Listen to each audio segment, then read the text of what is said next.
Բարև ձեզ հարգելի ռադիոլսողներ, եթերում Աբովյան թայմն է, ես Արման Աբովյանը։ Այն գործընթացները, որոնց ես անքթիթ հետևում եմ այս վերջին ժամանակահատվածում, ցույց են տալիս, որ բոլոր կանխատեսումները եւ զգուշացումները իմիջիայլոցա, որոնք հնչեցվում էին վերջին, ես նույնիսկ չեմ ասի նախընտրական փուլում կամ ընտրությունների ժամանակ, իրենք ունեն միտում իրականանալու։ Իհարկե դա շատ վատ է, որովհետև ըստ էության ունենք մի իրավիճակ, որը մի կողմից կանխատեսելի է, բայց մյուս կողմից էլ ասողին լսողա պետք, իսկ լսողը չկա։ Լսող ես գլոբալ առումով, հիմա ես չեմ ուզում մեր այսօրվա զրույցը, վերածեմ ընդդիմություն, իշխանություն, ոնց, ինչ, երբ, ասենց ինչ որ կրկին այդ խոսակցությունների, ուզում եմ խորքային եւ ինչու ոչ, ֆունդամենտալ հարցերի շուրջ զրուցեմ, իսկ ում հետ ես կարող եմ զրուցել ֆունդամենտալ եւ խորքային հարցերի շուրջ, միայն այն մարդկանց հետ, ովքեր այդ հարցերին վերաբերվում են մի կողմից ինչու ոչ մասնագիտորեն, մյուս կողմից էլ կարողանում են ձևակերպել եւ շատ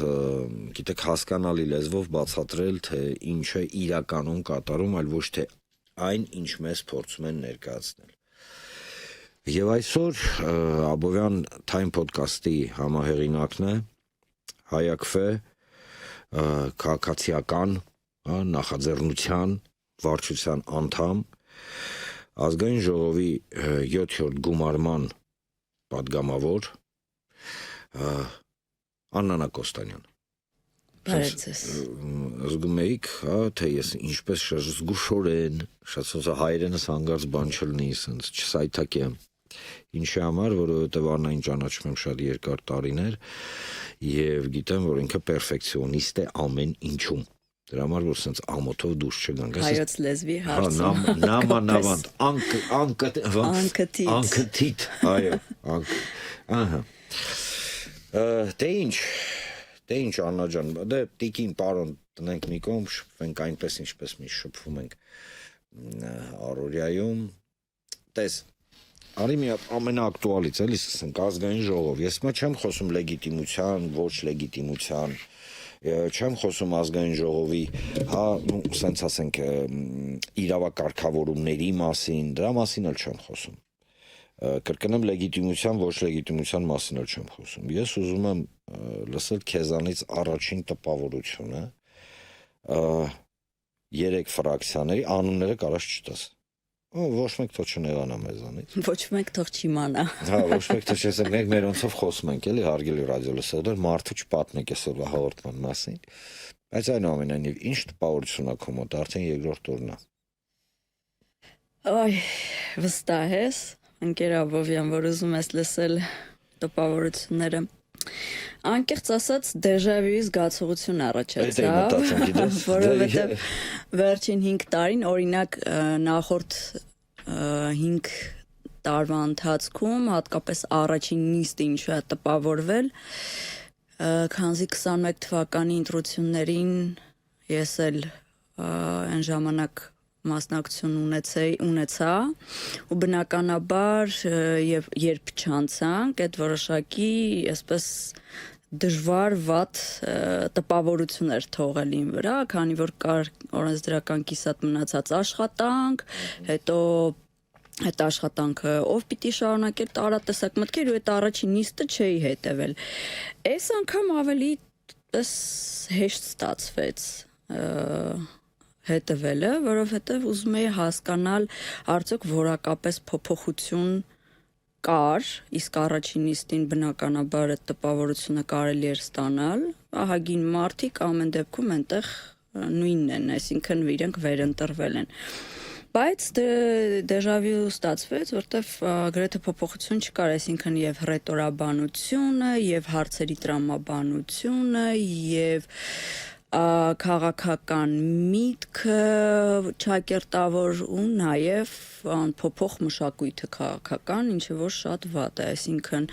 յուրաքանչյուր գումարման ազգային ժողովի ժամանակ թվում է թե պետք է ինչ որ մի բան փոխվի, որովհետև այդ ինչ որ մի բան փոխվելը նաև ենթադրելի է օրենսդրական նորմալ աշխատանք, որը ծառայելու է քաղաքացիների կյանքի որակի բարելավմանը, բայց տրամաբանությունը չփոխվեց։ Հիմա ինչ կլինի, առնվազն պիտի սպասենք եւ տեսնենք։ Տեսնենք ունենք ժամանակ սպասելու, ես նկատի ունեմ Դե մենք երբեք ժամանակ իրականում չունենք։ Չէ, դե հիմա ավելի ասրվել։ Հիմա առավել եւս, արդյոք դա գիտակցում են խորհրդանի պատերի ներսում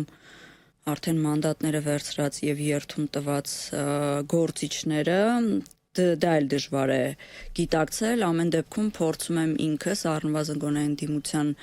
падգամավորների նկատմամբ այդ հույսը տածել, հա, որ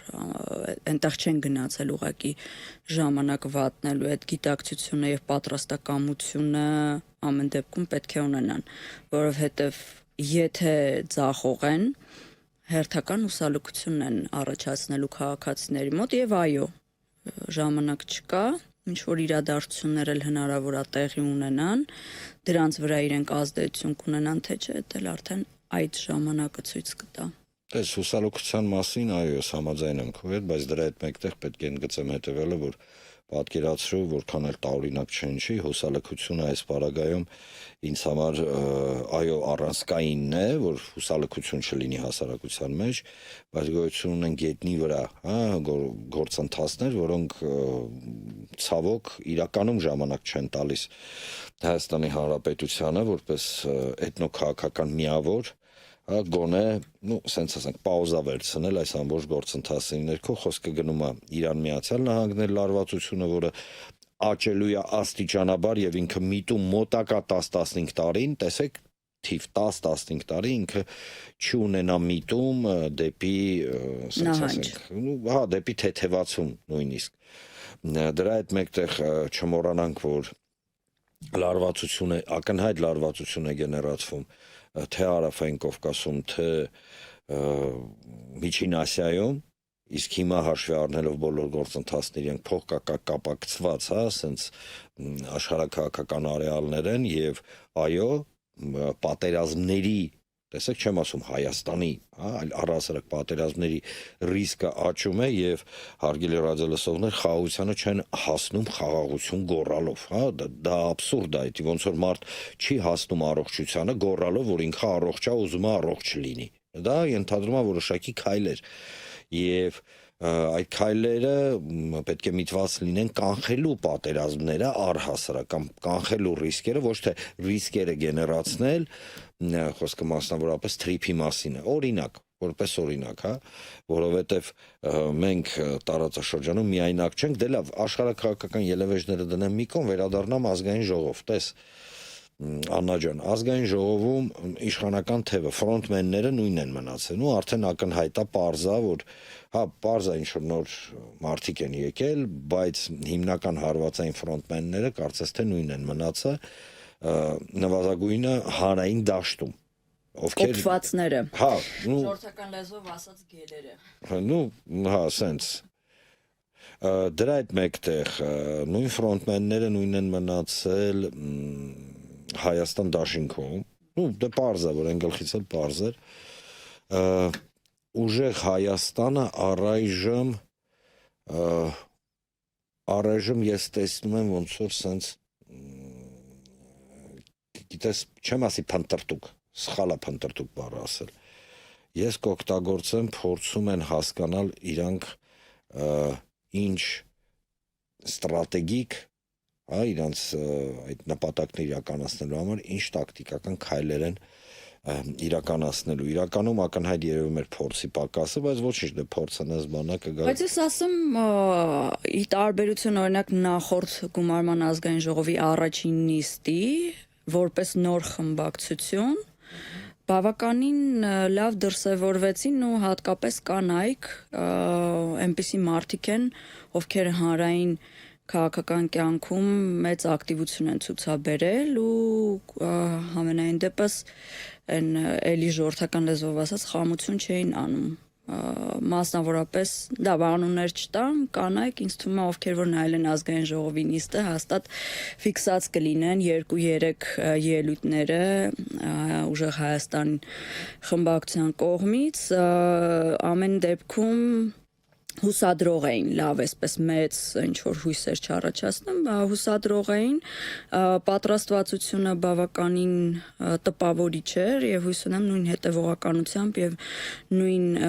ուրեմն ոգևորությամբ իրենց գործունեությունը շարունակել են, բայց Հայաստան դաշինքն էլ դե Հայաստան դաշինքը արդեն պատրաստված քաղաքական ուժ են, առնվազն իրանք իրանց պոզիցիան արտահայտեցին։ Այո, մեկ գումարում այդ փորձը շատ եք ավետել ասեմ։ Չէ, երկու դիմադիրն էլ դուրս եկան, բայց քանզի ես էլ դու էլ աշխատել ենք ազգային ժողովում, մենք հասկանում ենք, չէ՞, լարվածությունը ներսի ոնց էր, ինչ էր, որ նոր էս մտնում այդ զալը, բան եւ նորեկների համար, հա, ես կհամաձայնեմ քո հետ։ Այս թվում է հիմա ավելի դժվար է հաշվի առնելով այն անվտանգության ներկայացուցիչների մեջքից շնչելու փաստը, այսինքն ամենազգային ժողովի ազգային ժողովի падգամավորը պիտի ստուգվի նոր մտնի ազգային ժողովի падգամավորը, ժողովուրդ ջան, կապ չունի ընդդիմադիր իշխանամետ, դա ինքը հանդիսանում է Հայաստանի Հանրապետության գերագույն ամենաբարձր պաշտոնը։ Այդ պաշտոնից բարձր չկա, նույնիսկ ազգային ժողովի նախագահն առաջնայինը նա է, որ ինքը падգամավոր է։ Եվ այս բարագայում, երբ որ ես նայում եմ, գիտես, այդ ինստիտուտը, որը ուղղակի կներես, չգիտեմ, հա, նույնիսկ ոնց բանտի է վերածվել, գեղեցիկ, վերանորոգված, նոր ճաշարանով, նոր սրճարանով բանտի է վերածվել, ու ինձ ավելի շատ հետաքրքրում է այդ падգամավորները անկախ նրանից ընդդիմադիր են, թե իշխող խմբակցության ուժի ներկայացուցիչներ են, իրենց համար օքեյ է այդ բանտային պայմաններով նիստերի դահլիճ մուտք ու ելքը անընդհատ ստուգվելը, ամեն ներսը դուրս անելուց պիտի մի հատ ռապիսկանով անցնես։ Ասում են, մի մոռացեք, ազգային ժողովում եղել է Ահաբեկ Չականակ, հա, դրա համար դրսում կա համապատասխան, այսինքն մուտքերի մոտ կա համապատասխան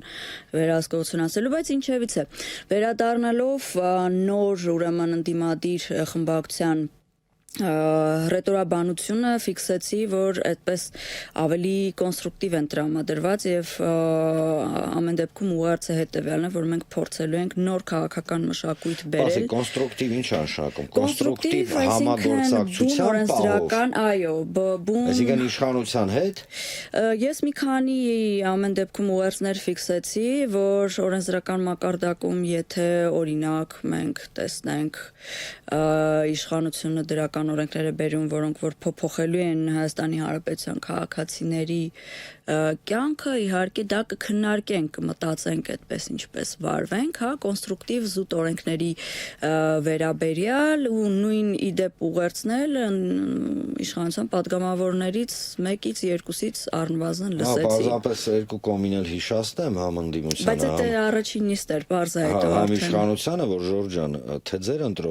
ձեր ընտրողները ձեզ չեն ուղարկել ազգային ժողով կոնստրուկտիվ աշխատելու համար։ Սա չէ, ես չեմ ասում մի աշխատեք։ Շատ լավ է, որ դուք տենց ինչ որ, հա, փորձում եք եզեր գտնել, պարզապես հիշացման կերպ ձևով երկու կողմն էլ հաշվի առնելով ռադիկալիզացված իրավիճակը եւ այդ իրավիճակի ռադիկալիզացումը ինքը չէր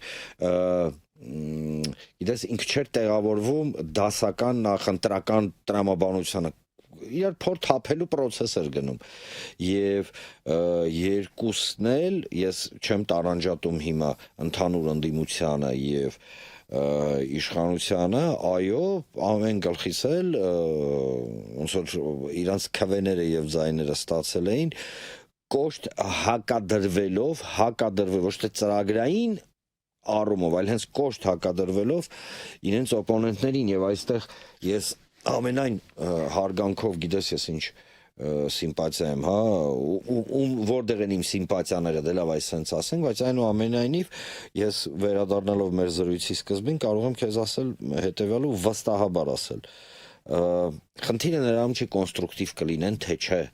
Խնդիրը սպասումների մասին է, որը գեներացվել է եւ ձևավորվել է թե իշխանության, թե ընդդիմության կողմից։ Եվ երկու սպասումներն են, իրանք չեն համապատասխանում իրականությանը։ Այո, իրականում համաձայն եմ, այստեղ պետք է միշտ հիշեցնել, գիտեք, այո, ընդհանրապես դիլեմայի մեջ ենք, հա, ընդդիմություն իշխանություն այս անվերջանալի պայքարի մեջ իրականում տուժում է Հայաստանի Հանրապետության քաղաքացին, որովհետև այդ խոսույթը որքան շարունակվում է, այնքան բուն, եթե խոսում ենք օրենսդիր մարմնի մասին, օրենսդիր մարմնի աշխատանքը դառնում է 10-րդական, այսինքն այդտեղ տեղ են գտնում ազգային ժողովի ամբիոնի մոտ միայն քաղաքական խոսքը եւ ոչ օրենքների քննարկումների։ Հիմա արդյոք ընդդիմությունը երկընտրանքի առաջ է, արդյոք ինքը պիտի փորձի դիմակայի իշխանությանը այդ քաղաքական խոսքը առաջ տանելով եւ երկրորդ, երրորդ պլան մղելով օրենսդիր գործունեությունը, օրենքի նախագծեր բերելը քննարկելը, որովհետեւ մեծ հաշվով պրակտիկան Հայաստանի Հանրապետությունում ցույց է տվել, որ իշխանությունը սովորաբար հակված է մերժելի ընդդիմության բերած նախագծերը, հետեւաբար դրա վրա ժամանակ արժե ծախսել, թե չէ, մյուս կողմից նաև պետք է քաղաքացիներին սա բացատրել, պատասխան տա, թե ինչու են անընդհատ քաղաքական խոսույթի հետևից ընկնում եւ օրենսդրական աշխատանքը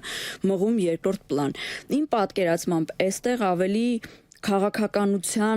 քաղաքականությունների երկու կողմի ընդդիմության, հավաքական ընդդիմության ու իշխանության վարած քաղաքականությունների պայքարն ու կռիվը պետք է լինի։ Այդ քաղաքականությունը, որը օրինակ իշխանությունը վարում է այսպիսի քաղաքականություն, Ադրբեջանի հետ հարաբերությունների կարգավորման, չգիտեմ, իմիտատիվ խաղաղությունը բերելու, որը դուր չի գալի իշխանությանը եւ ընդդիմությանը եւ ընդդիմության ընտրողներին։ Հիմա ընդդիմության ներկայացուցիչները իրենց պատկերացրած քաղաքականությունը ոնց պետք է առաջ տանեն, ոնց պիտի ապացուցեն, արդյոք դա ճիշտ է թե չէ, ոնց պիտի իրականացնեն։ Համաձայն եմ հետո շատ ծանր է վիճակը Դրա համար այո, Եվ իշխանությանը միջայլոց, դա էլ ասեմ, նա չի իշխանությունն պիտի պաշտպանվի, հա, այդ անընդհատ պիտի մտածի, ինչ որ դարակներից հանի նոր փաստեր կամ ֆաբրիկացված փաստեր հիմնականում, այսինքն նոր թեզեր, որպեսի գցի դաշտ, մարդկանց մեջ կասկած սերմանի, ինքնապաշտպանվի, ընդդիմության ներկայացուցիչների բերած իդեպ փաստական ապացույցներ, որտեղ ի վերջո այս երկրում ապրում ենք, մենք տեսնում ենք ինչա կատարվում, որևէ մեկի համար ավելորդ ինչ որ ապացույցներ պետք չեն հասկանալու, թե իրենց վարած քաղաքականությունը դեպի որ կողմ է գնում։ Այո, իշխանության համար էլ հեշտ չի, որքան էլ որ այդպես իմիտացիա են ուզում անել, ցույց տալ, որ իրենք շատ հանգիստ են, խաղաղ դեմքի արտահայտությամբ, որ իրենք ճիշտ են, իրենք ունեն մեծամասնություն, բայց ամեն անգամ ստիպված են լինում պաշտպանվել։ Իրենք դա գիտեն իրականությունը, հասկանում ես, ինչքան էլ դու խաղաղ դեմքով լինես կամ փորձես ձև տաս, դու իրականությունը գիտես, իսկ իրականությունը հետեւյալն է, որ նույնիսկ իշխանությունը, ես դա ասել եմ ու կրկնում եմ, համ իշխանության, համ ընդդիմության կարծիքը միտեղ հատվում է եւ այդ հատման կետը լեգիտիմությունն է։ Հա։ Թե իշխանությունն է պնդում, որ ճիշտ է հիմա փորձում են բացատրել, որ դա մի քիչ այդպես չի, դա մի քիչ այդպես չի հասկացվել, Ժորժան, ամեն ինչ էլ նորմալ հասկացվել է։ Իշխանությունը պնդում է, որ ընդդիմությունը պնդում է, որ ընդդիմությունը լեգիտիմ չի, իմիջիայլ ելույթների մեջ պարբերաբար իշխանության ներկայացուցիչների այդ արտահայտությունը այս կամ այն քողարկված ձևով լսում էր, որովհետև իբր ընդդիմությունը եւ ընդդիմությանը ձայն տվածները բոլորը կամ դե լավ 70%-ը կհիշես տոկոսը էր հնչեցվել, բան են կաշառքով են, փողով են գնաց ընտրել, ինչը ուղղակի գիտեք ախր ինչ որակավորում տամ, չի համապատասխանում իրականությանը, տես ամենանեյտրալն եմ տալի։ Ինչը սուտ է, դե լավ։ Դրա հետ մեկտեղ ընդդիմությունը ասում է, որ լեգիտիմ չի, որովհետև Բարգավաճ Հայաստան կուսակցության 60,000 ձայները, հա, տենց գողացան, տարան, հա, դրա հետ մեկտեղ այն քարոզարշավը, որ ես քարոզարշավ չեմ կարող անվանել, որը պատտվում էր անձերի եւ վիրավորանքների շուրջ եւ ոչ թե ծրագրերի եւ ցավոք այդ տրենդը էլի իշխանություններ տվել, այսինքն ունենք իրավիճակ, երբ որ երկուսն էլ ասում են, որ ապա լեգիտիմ է։ Այսինքն անում ենք հետևություն։ Դուրները գա թե չէ, հա, իշխանության, ընդդիմության կապ չունի։ Ակտիվ քաղաքականության մեջ ներգրավված անձանց, որոնք ազգային ժողովում են, այսօր կրկնում եմ, կապ չունի այս կամ այն կողմից։ ազգային ժողովը խնդիր ունի լեգիտիմության, չեմ ասում ապա լեգիտիմ, ինքը խնդիր ունի։ Եվ այդ խնդրի մասին այս երկրորդ օրն ենք նայում, բացառապես խոսում է իհարկե ընդդիմությունը, որ այո, ասում այս պարլամենտը այս կամ այն առումով խնդիր ունի լեգիտիմության։ Եվ այստեղ դες շատ սահուն մոտեցանք այն թեմային, որի մասին այսօր ուզում եմ հետդ անպայման զրուցեի։ Ես ու դու ալճիշտ քո հրավերով, Հայակվեի հրավերով ազգային հասարակական դաշինք, հանրային դաշինք ներողություն եմ խնդրում, հանրային դաշինք կազմակերպության հրավերով մասնակցել եմ մի շատ հետաքրքիր քննարկմանը, որը տեղի ունեցավ բաց ֆորմատով եւ որի խորագիրը հիմա հստակ չեմ հիշի, բայց խորագրի հիմնական միտքը այն էր, որ Հայաստանում պետք է դադարեցվի միահեծան, շատ հետաքրքիր բառ է, հա, միահեծան իշխանության թե ձևավորման, թե զարգացման, թե առհասարակ գործընթացների process, այսինքն արգելի ռադիոլսողներ, հեսա ես ես տիրադաս ավարտեմ ու մի իջավ հաղորդումի վերջ Աննան կպատմի ինչի մասին է խոսքը գնում։ Տեսեք խնդիրը ինչումն է։ Այո, կա կառավարչական պրոբլեմ Հայաստանում։ Այսինքն կառավարչական պրոբլեմը հետևյալն է, որ այն ինստիտուտները, որոնք գործում են պետական ինստիտուտները Հայաստանում, իրենք ուզած թե չուզած այս կամ այն առումով ենթարկում են կամ մեկ քաղաքական ուժի կամ մեկ անձին։ Դրա հետ մեկտեղ այստեղ պատասխանատվության խնդիր էլ կա, չէ՞, որ եթե ենթարկվում են, բա հետո։ Եվ երկրորդը Հայաստանի Հանրապետության գործող սահմանադրությունը գիտեք ոնց խուճուճ ձևերով տալիս է հնարավորություն այդ միահեծան իշխանությունը ձևավորելով։ Եւ այստեղ Աննան լինելով քաղաքական գործիչ, լինելով հասարակական գործիչ, լինելով շատ հեղինակավոր, հա, կազմակերպության վարչության անդամ, խոսքը Հայակվեի մասին է եւ այլն։ Այնուամենայնիվ, խնդրում եմ առաջի հերթին ձեր կարծիքը ինչի համար եք դուք համարում, որ Հայաստանում միահեծան, հա, իշխանությունն է կամ սահմանադրությունն է թույլ տալի միահեծան իշխանություն եւ ինչ անել, ինչ ռիսկեր կան եւ ինչ առավելություններ։ Խնդրեմ։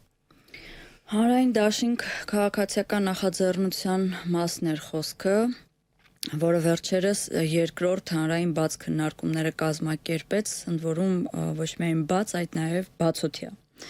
Սիրահարների այգում տարբեր հանրային հասարակական քաղաքական գործիչների հրավիրելով թեման ընտրական իրավունքի ոտնահարումը միահեծան իշխանության պայմաններում։ Իդեպ ուզում եմ հիշեցնել, որ առաջին հանրային քննարկումը սահմանադրության շուրջ էր, արդյոք սահմանադրությունը ինչպիսի հնարավորություններ է ստեղծում այսօրվա իշխանության համար, որպիսի այն կարողանա միանձնյա միահեծան ձևով կառավարել, իշխել, խախտելով իշխանության տարբեր թևերի տարանջատումները, բաժանումները, մեկը մյուսին փոխզսպելու հնարավորությունները։ Այսինքն մենք քննարկում ենք, որ կա այնուամենայնիվ խնդիր, որովհետև Հայաստանում հատկապես վերջին շրջանում, երբ սահմանադրության հետ կապված քննարկումներ են գնում, մի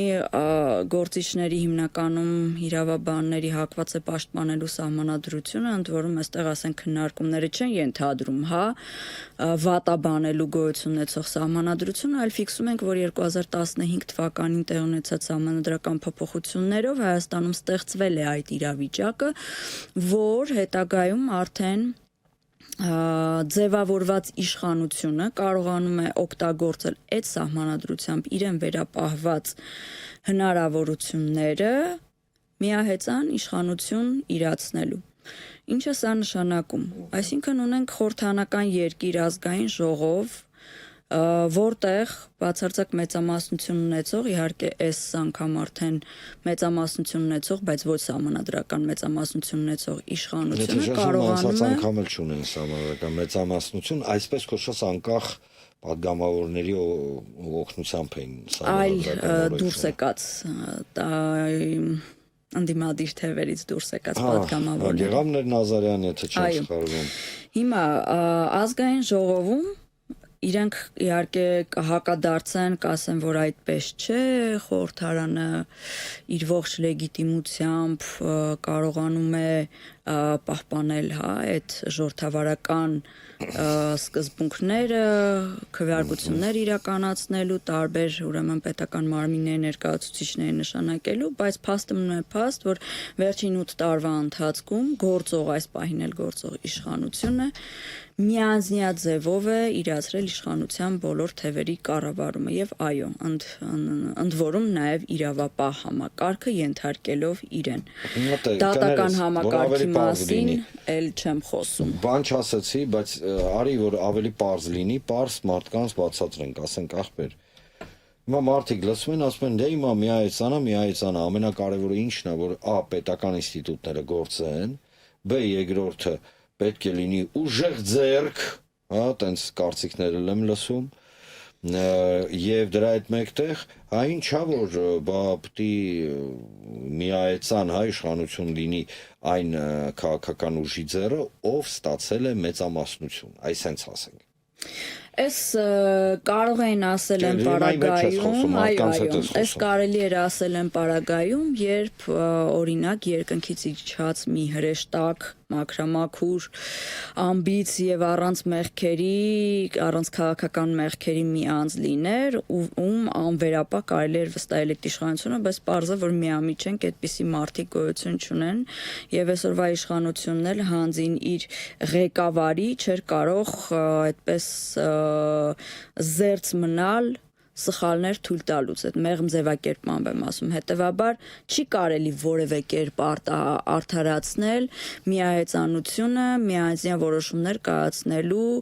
վատ ուրեմն պրակտիկան, դա մի օր բերելու է բռնա պետության, ինչի նախադրյալները արդեն ստեղծվել են, ինչով է արտահայտվում բռնապետությունը, երբ քաղաքական մեծամասնության ղեկավարը միանձնյա որոշում է, որ ինչ որ մի քաղաքական գործիչ, հանրային գործիչ կամ նախկին պաշտոնյա պետք է բերման ենթարկվի, ձերբակալվի, բանտվի։ Եվ առանց պահպանելու անմեղության կանխավարկածը արդեն իսկ, օրինակ, կառավարության նիստի ժամանակ կամ ազգային ժողովի կառավարության հարց ու պատասխանի ժամանակ կարող է հայտարարել, այսինքն դատավճիռ տալ վերջնական առանց դատավարության process-ի, միանգամից դատավճիռ տալ, դե դատական համակարգի ներկայացուցիչներն էլ ինչ պիտի անեն, որպեսզի իրենց բանը բուրդ չլինի։ Պիտի ստիպված այնպիսի process տանեն, որ այդ մարդը դատվի, բանտվի կամ առնվազն բանտում անցկացնի մի ինչ-որ ժամանակ, մինչև դատավարությունը վերջնական չի ավարտվել։ Հիմա, արդյոք սա նորմալ է։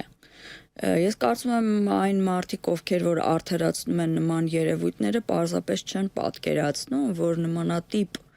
process-ներով կարող են նաև իրենք անցնել։ Այստեղ միայն խոսքը պաշտոնյաների, հանրային քաղաքական գործիչների մասին չէ։ Այսինքն կարծում ես, որ հասարակությունը գլխի մեջ տարանջատել է, հա, որ ինքը կապ չունի քաղաքականության հետ, իրան դա չի կապնի։ Հա, իր կողքով դա անցնելու է, իրան չի վերաբերելու, բայց եթե ինչի պետք է իրան վերաբերվի, արի ես էլ մի հատ անցնեմ։ Դե կարող է եւ կվերաբերի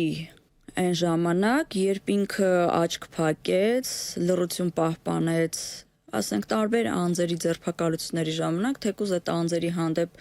այդպես սուբյեկտիվ վերաբերմունք ունի, չի սիրում այդ մարդկանց, բայց նույնիսկ այդ պարագայում նրանց դեպքում լռելուց հետո ինչ որ մի օր ստեղծվելու է իրավիճակ, երբ օրենքները նաև իրեն են լռեցնելու։ Այդ օրենքները միայն պաշտոնյաներին չեն վերաբերելի լինելու, այլ նաև տարածվելու են Հայաստանի Հանրապետության շարքային քաղաքացիների վրա։ Օրինակ, կարող է երկրում ստեղծվել արտակարգ մի իրավիճակ, երբ քաղաքացու, ասենք, ելքը իր տնից դուրս արգելվի։ Հանրային վայրերում որոշակի ժամերին քայլելը արգելվի, գործունեություն ծավալելը արգելվի։ Այսինքն, երբ դու ստեղծում ես քո լռությամբ համակերպվելով նախադրյալներ օրվա իշխանության համար, որպեսզի արված քայլերը արդարացվեն, չքննադատվեն առնվազն, դա սպառնալու է նաև սովորական քաղաքացիներին եւս վաղ թե ուշ։ Սահմանադրական փոփոխությունների մասով, որովհետև այնինչ դու թվարկում ես, իրենք ուղիղ կապ ունեն, ես իզուր չասացի սահմանադրությունը այսօրվա, չէ՞, շատ լավ է։ Ես որ ասում եմ, այո, լիքը բաներ կա, որ դժգոհ եմ, բայց այնուամենայնիվ այն սահմանադրական նորմերը, որոնք կան, հա, եւ որոնք թույլ են տալիս միայցան, ինչպես դու ես ասում, Եվ ինչպես արդեն ես էլ եմ ասում, հա, միայնական իշխանություն ձևավորելու համար այդ սահմանափակումներ կամ այդ նորմեր, ինչ պետք է արվի։ Օրինակ նորմ, ենթադրենք մի անձը չի կարա 2 սրոկից ավել օրինակ լինի, там, չգիտեմ, երկրի ղեկավար կամ քաղաքական ուժը, որը օրինակ հետևողականորեն առաջի տեղ զբաղեցնում, տարի պետք է իր, չգիտեմ, շրանցողիկ շեմը ավելանը տարբեր, հա, տենց ինչ որ վերսիաներ կան։ Այո,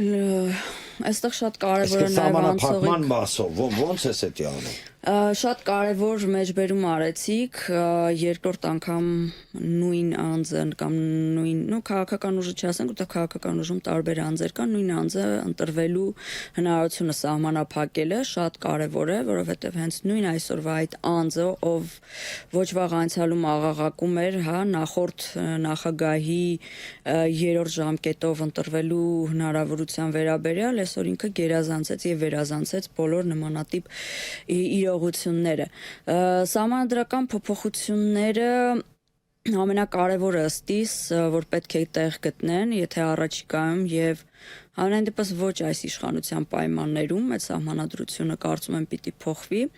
տարածքային Հայաստանի Հանրապետության տարածքների նկատմամբ պատասխանատվություն ունենալու հանգամանքն է, այսինքն ով է այն պետական մարմինը, պետական պաշտոնյան, պետական պաշտոնատար անձը, որ կրելու է պատասխանատվություն Հայաստանի Հանրապետության տարածքների անձեռմխելիության համար։ Եվ հաջորդ սահմանադրական փոփոխություններով պետք է կանխել ուղղակի այդ հնարավորությունը ապագա պաշտոնատար անձանց համար, որպեսզի նրանց մտքի ծայրով անգամ չանցնի Հայաստանի Հանրապետության 1 միլիմետր տարածք կորցնելուց հետո մտածել, որ կարելի է շարունակել պաշտոնավարել, առավել եւս պատասխանատվություն չկրել։ Так, հիմա տես, խոսացինք մեխանիզմի, ոչ թե մեխանիզմների, խոսացինք առհասարակ տրամաբանության մասին։ Մեխանիզմների մասով, օրինակ վաղը գալիս են ասում են Տիկին Կոստանյան, հարց չկա, մենք ձեզ հետ համաձայն ենք, ինչ եք դուք կոնկրետ առաջարկում, հստակ, որ այս իրավիճակը, կոպիտ ասած, չլինի այնպիսին, ինչպիսին կա։ Ով է գալիս առաջարկում, շատ կարևոր է։ Իրավիճակը փոխվե, կապ չունի։ Չեմ ասում իշխանություն ընդդիմություն, վերցնենք վերացական մի իրավիճակ։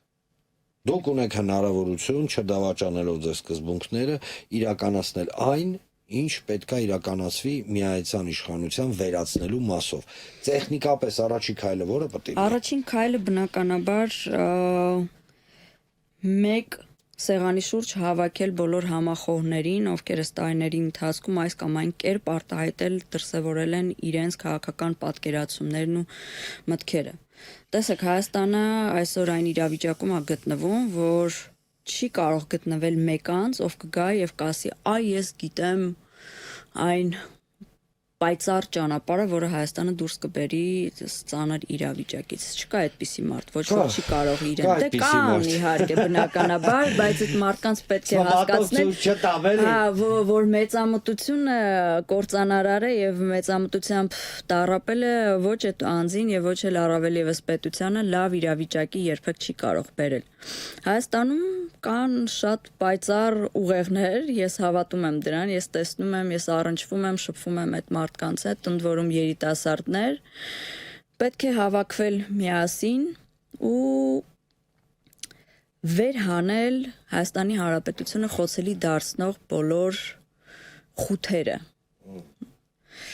Եվ դա չի կարող անել մեկ անձ, հենց սրա համար էլ ստեղծվում են հանրային նախաձեռնությունները, քաղաքացիական նախաձեռնությունները, որպեսզի ցույց տանք, որ Հայաստանում քանի գործում է ժողովրդավարության ազատ խոսքի որոշակի սկզբունքներ եւ քանի այդ հնարավորություն ունենք, մենք կարող ենք հավաքվել, քննարկել, ընդ որում թուղթ ու գրիչով նախագծեր մշակելով, ոչ միայն հավաքվել, քննարկվել եւ ծրվել տներով, այլ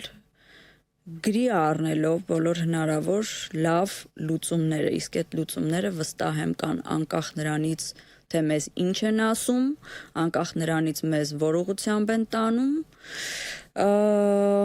Այսինքն ստեղծել հակակշիռ իշխանության վարած քաղաքականությանը։ Հանրության շրջանում ցույց տալ, որ բացի պարլամենտական ընդդիմությունից դրսում խորհրդանի պատերից դուրս եւս կարող է ստեղծվել հանրային խորհրդարան։ Իդեպ որի նախագիծը արդեն իսկ արվում է, որ շատ փակագծեր չբացեմ այս պահին, հեղինակային իրավունքները չխախտելու միտումով հանրային խորհրդարան, որը կներկայացնի իսկապես հանրության ամենալայն շերտերի եւ Հայաստանի քաղաքացիների իրական կամքը 8 տարին քիչ ժամանակ չի, հա, մարդիկ արդեն ընտրություն լինելու հետաքրքիր է։ Հետաքրքիր մեխանիզմներ կկիրառվեն հնարավորինս ընդարձակ ու լայն ձևով ներկայացնելու քաղաքացիներին, ընդ որում Հայաստանի Հանրապետության բոլոր շրջաններից որևէ համայնք չի լինի, որտեղից ներկայացուցիչ չի լինի։ Հետաքրքիր է, էլի իմանամ։ Այ որ մեխանիզմը մշակվի, պարոն Աբովյան, մանրամասներին ծանոթանաք, առաջադրվելու է։ Մեծ սիրով հանդիպեք։ Կատակը կատակով, բայց իրականում գիտեք շատ կարևոր է ընդգծել հետևյալը, որ այո, Հայաստանում մեզ համար կենսական նշանակություն ունի ալտերնատիվ այլ ընտրանքային միտքը, հասկանում եք, այո, ես իրականում լիահույս եմ ուղղակի, որ ի վերջո տրամաբանությունը, ի վերջո գիտեք ինքնապահպանությունը, ինչու ոչ, հա, մեզ կթելադրի, որ մենք մի քիչ ակտիվ լինենք, քանզի արդեն ցույց է տվել իրավիճակը, եթե դու չես զբաղվում քաղաքականությունը գալիս է ու սկսում է քեզ ապտակել։ Ոչ թե զբաղվել քեզանից, չերբ, սկսում է խփել։ Այո։ Դա այդպես է, դա մենք չենք հորինել, դա դարեր ի վեր եկած պրակտիկա է, եթե դու չես զբաղվում, քեզնով են զբաղվում։ Ստեղ խնդիրը ավելի խորքային է։ Տեսեք, խոսացիք շատ շնորհակալություն միացան իշխանության այդ ռիսկերի բացահայտման մասով, որ բացատրեցիք, բայց դրա հետ մեկտեղ շատ լավ է, որ կա գաղափար ալտերնատիվ, միգուցե հասարակական հիմունքներով, բայց կառավարչական շակերտներում իհարկե համակարգերի ձևավորում զուգահեռ ու թամարտիկ որոշեն, որն ավելի չեմ ասի լավը, հա, որն ավելի էֆեկտիվ է, որն ավելի շատ ազդեցություն ունեցողը։ Այո, Երբ որ սկսում ես հանրային օրակարգ թելադրել,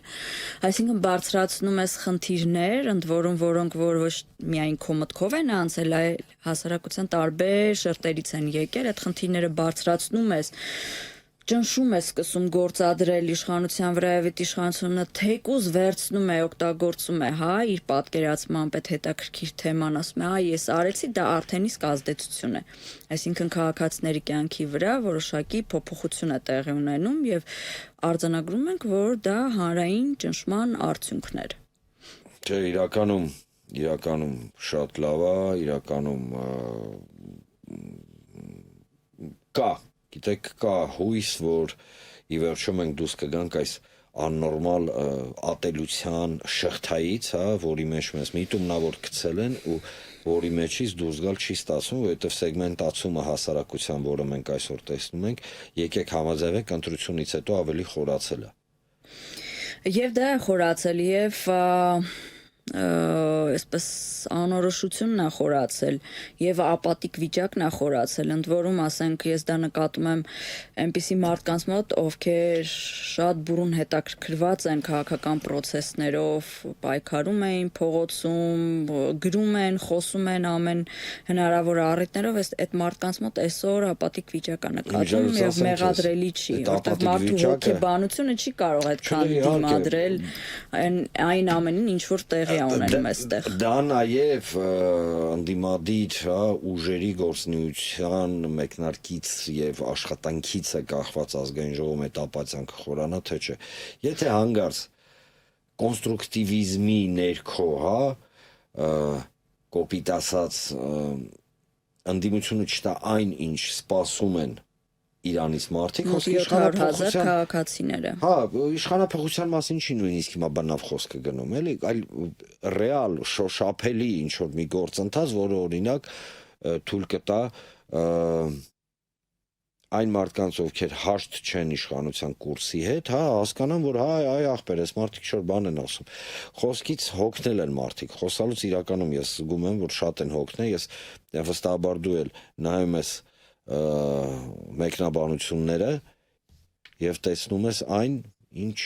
չի բանանում, էլի, ինչ մեզ չի ուրախացնում, ժամանակը գալիս է նորությունները, մի րոպե մնաց մեր մոտ, ստիպված եմ ասենց ավարտել այսօրվա հաղորդումը, Ժորժ ջան, այսօր վարում էր հաղորդումը Աննա Կոստանյանը, Հայակֆ նախաձեռնության վարչության անդամ, ազգային ժողովի 7-րդ գումարման ազգային ժողովի падգամավոր, իմ շատ լավ ընկեր, շատ խելացի մարդ։ Շնորհակալ եմ ձեզ հնարավորության համար։ Մենք կհանդիպենք, ես խոստանում եմ, մենք մոտակա ժամանակ կհանդիպենք, կշարունակենք, շատ դասական ստացվեց։ Դե ինչ Ժորժ ջան, եթերում Աբովյան Թայմներ, ես, Աննա Կոստանյանը, կհանդիպենք հաջորդ անգամ,